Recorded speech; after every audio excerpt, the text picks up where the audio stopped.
Welcome back to Focus Today, and it's an honor always to have with us our good friend Dr. Richard Land. He's president of the Southern Evangelical Seminary, really one of the great seminaries. In fact, everything they offer you can take advantage of online, and it is a premier seminary there. You can go to ses.edu,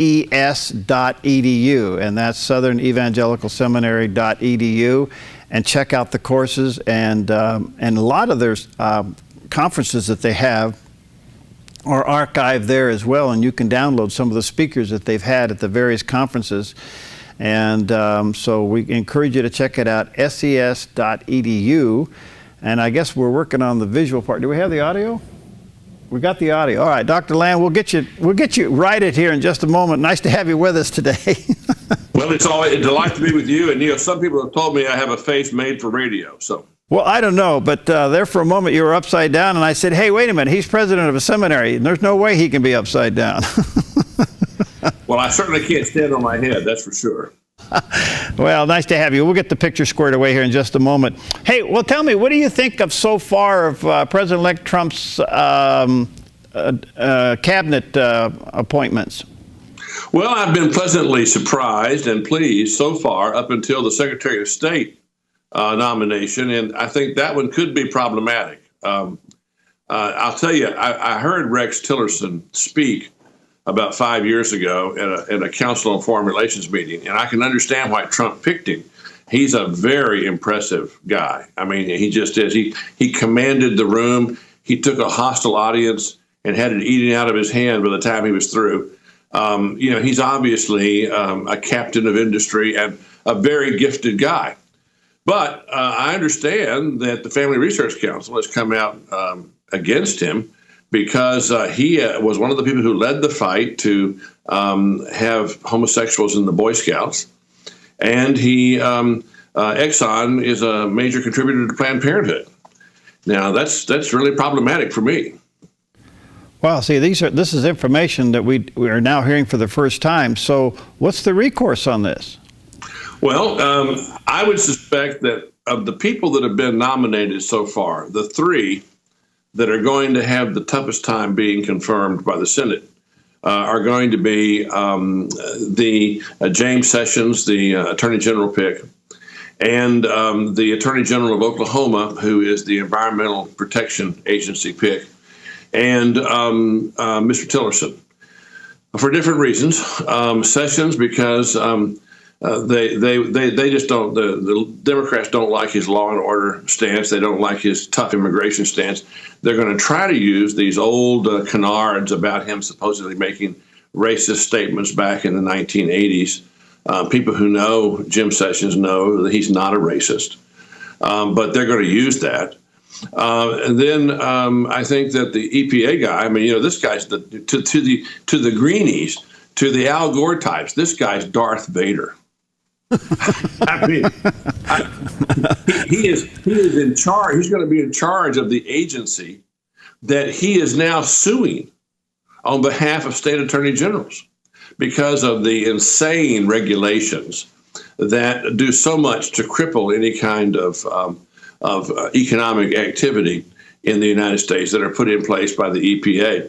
And so they're going to fight him hard. And then I think Tillerson for different reasons. Tillerson because I think people like John McCain have got real concerns about his supposedly close ties to Russia and his friendship with Vladimir Putin. And then the social conservatives, they're going to want to investigate this very carefully because it's one thing to have a pro-choice Secretary of State versus a pro-choice Attorney General.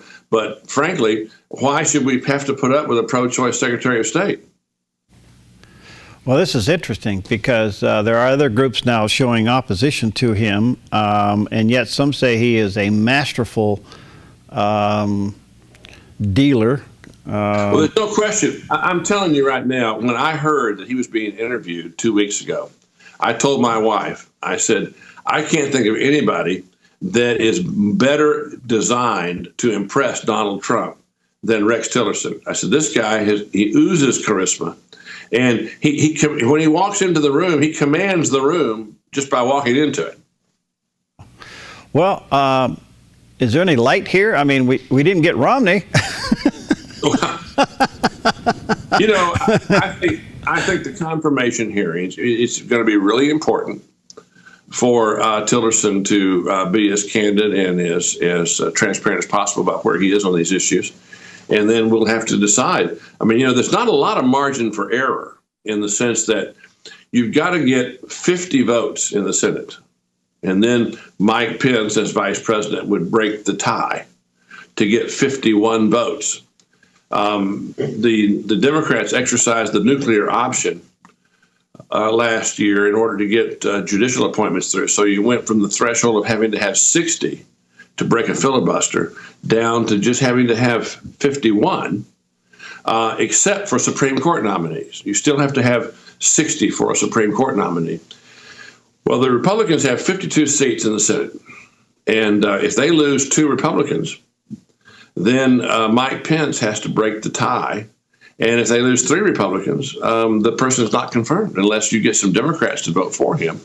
They're not confirmed. So it's you got to thread the needle on these. That's going to be really, really tough. A couple of other nominees before we move on. We got Betsy DeVos, Secretary of Education, which is interesting because at one time she was for Common Core. Now she's not. And then you have General Mattis for Secretary of Defense. And you have Tom Price as Secretary of Health and Human Services. I mean, this is a pretty interesting bunch.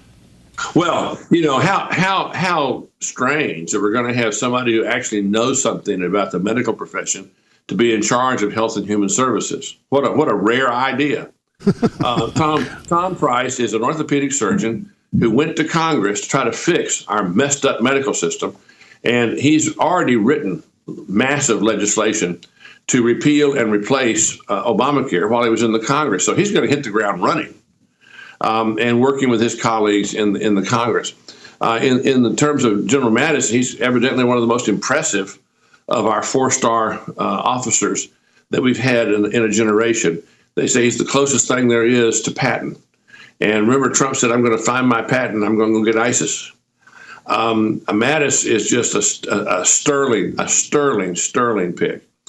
And who was the other person you asked me about? Betsy DeVos. Betsy DeVos.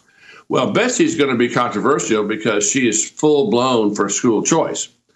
But you remember Mr. Trump said during the campaign that he was going to do everything he could to empower parents in these inner cities to have choice for their children and not be trapped in these non-performing public schools.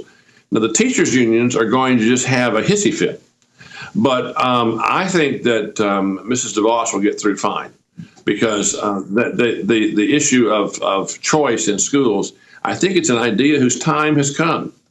And I think that she'll get through. I think that Price will get through and Mattis will get through. Those, you know, the Democrats are going to, you know, it's like a pack of wolves that are circling a herd of elk.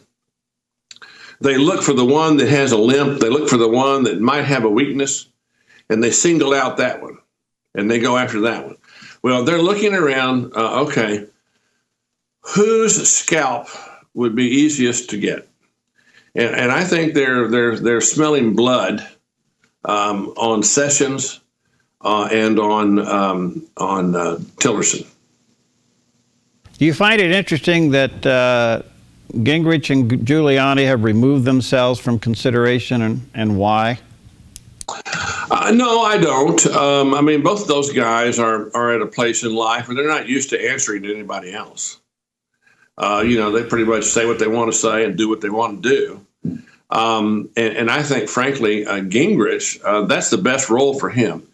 He's got a very fertile mind. He's a brilliant guy. He comes up with at least 10 new ideas every day. Unfortunately, he doesn't know that not all 10 of them are good ideas. Maybe 9 of them are, but one's not. And so I think that he's best as playing a role of a senior advisor and a person who's sort of a one-man think tank.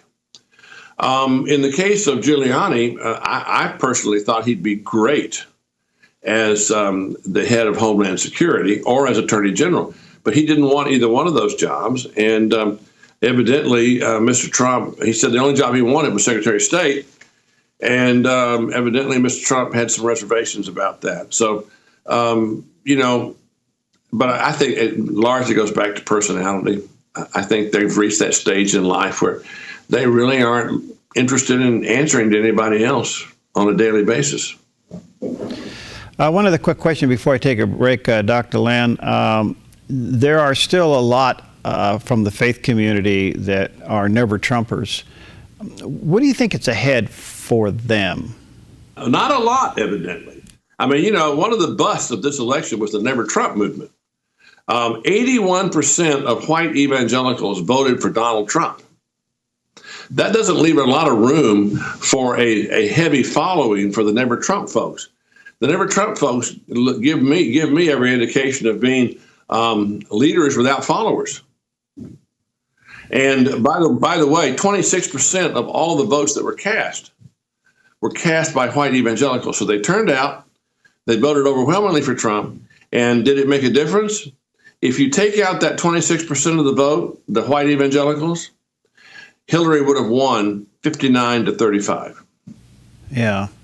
Yeah, interesting. All right, let me take a quick break. We're talking to our good friend, Dr. Richard Land. He's president of the Southern Evangelical Seminary, one of the great institutions in the country. And you can go and get your seminary degree online. Check it out at ses.edu, ses.edu. We'll take a quick break. We'll be right back.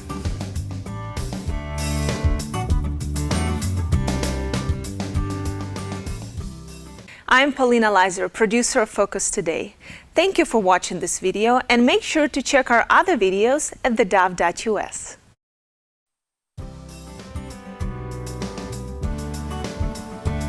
All right, welcome back to Focus Today, and talking to our good friend Dr. Richard Land. He's president of the Southern Evangelical Seminary, ses.edu.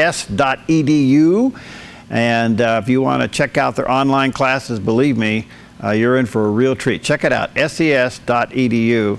Dr. Land, George Bonner's been doing some research and coming up with some interesting findings.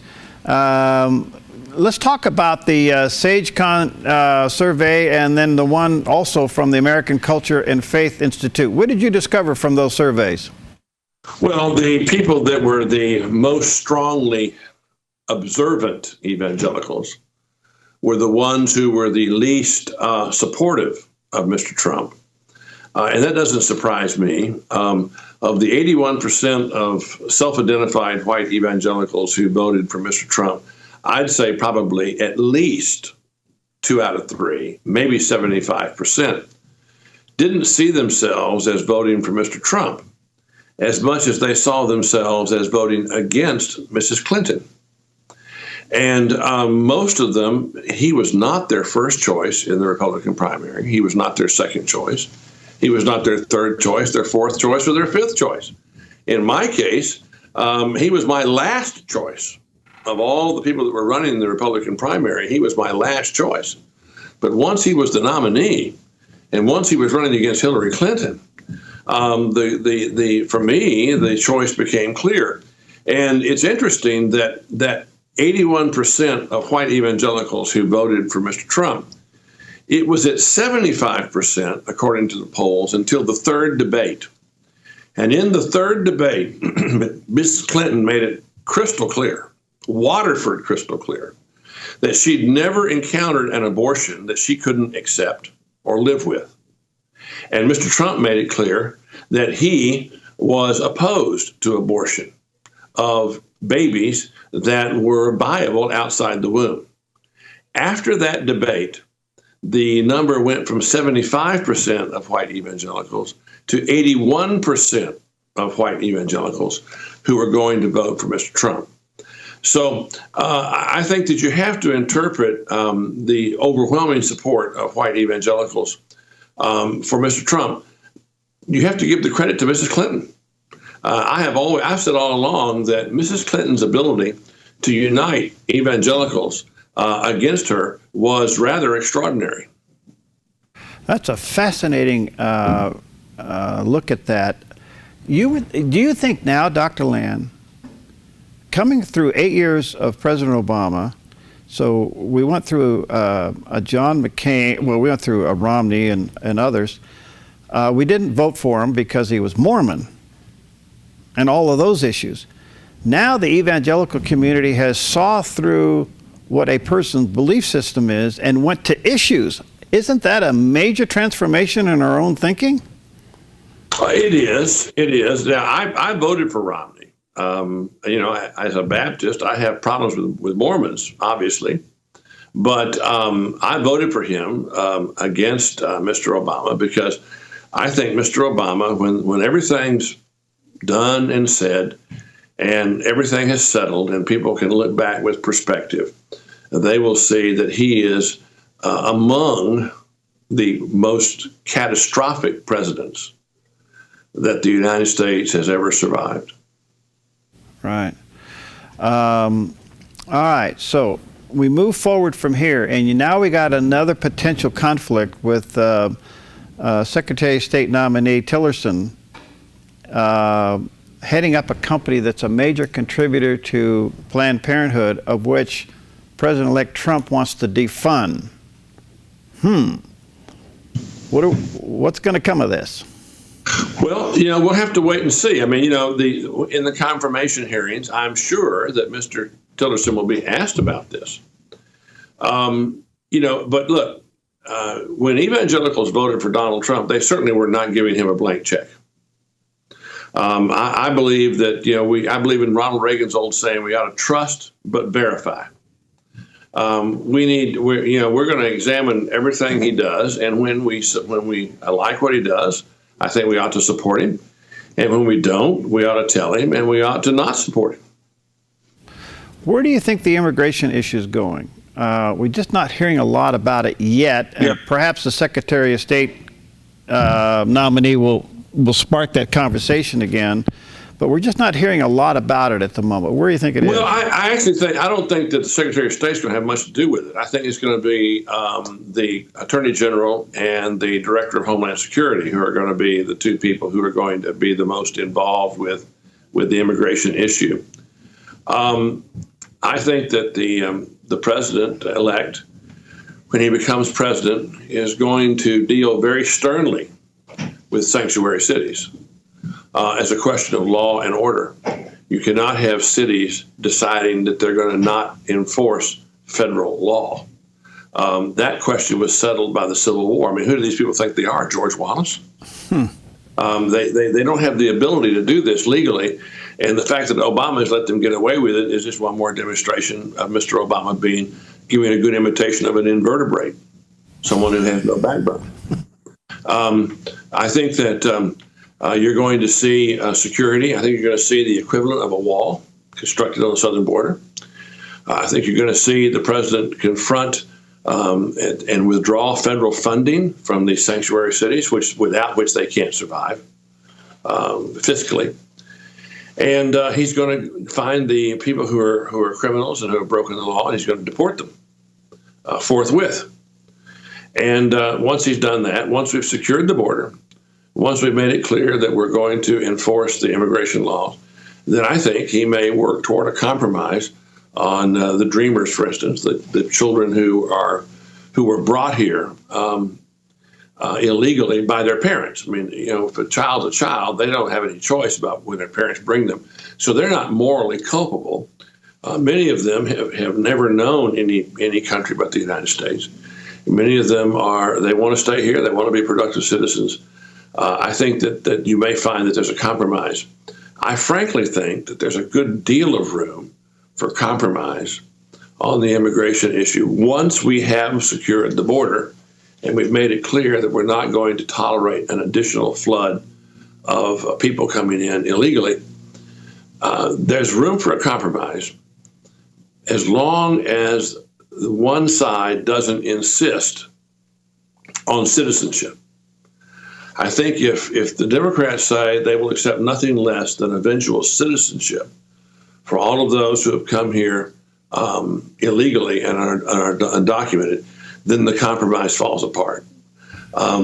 Permanent legal residence, I think, could be on the table.